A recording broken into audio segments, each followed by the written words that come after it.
Hey there, Gabriel here, and in this video I thought that I would talk about the concept of self-denial versus self-love. Many spiritual paths, of course, promote the concept of self-denial, and there is certainly some wisdom to be found in that, especially in a society that is rather gluttonous, such as ours. Of living a life of minimalism. You really don't need a whole lot of stuff. Our civilization, we have garages full of assorted junk that we don't even need. We are sort of addicted to just gluttony and greed of all this stuff that we think that we need. We could use a little bit more self-denial, but ultimately the path of true oneness and wholeness, pardon the barrage of mosquitoes here, should be one of self-love. Now I'll use a little bit of just basic logic here to make a point.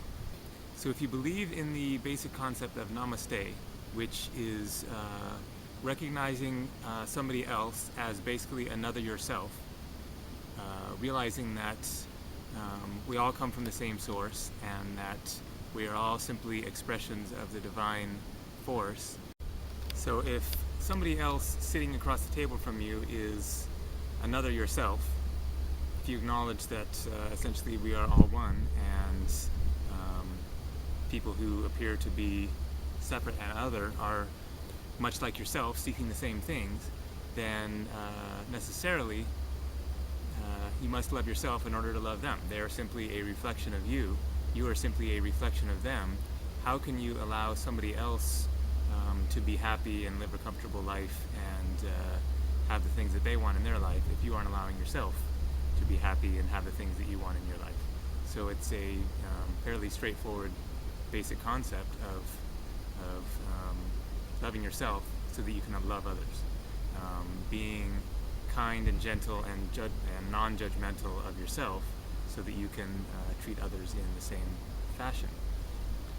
So Buddha went on a path of self-denial, a wandering ascetic in India for a number of years, and then after that went on a path of self-gluttony and excess, and then found the middle way of somewhere in between, in which you're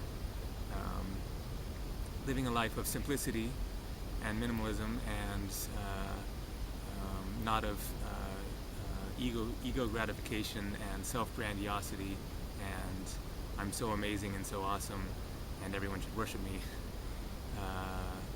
but simultaneously loving yourself, having self-acceptance, not living such an extreme life of not allowing yourself to have anything. I may be sort of butchering the middle way concept a little bit, but to anyone who's actually an expert Buddhist, but that's the basic idea of finding that happy medium, that balance in which you're not puffing yourself up, you're not excessively using the world's resources, and yet you have what you need in life. You have happiness within, you love yourself within, you reflect that and radiate that out to others. You acknowledge and support and honor yourself, and in so doing you honor and acknowledge and support others. And so just keeping in mind that basic concept that how we feel about ourselves is how we're going to relate to others. And if you're practicing a path of self-denial, then chances are you're going to be annoyed at other people who are living a freer, happier life. So there's no absolute simple recipe of this is how life should be lived, but just some basic concept to keep in mind. So thanks for watching. Have a great day.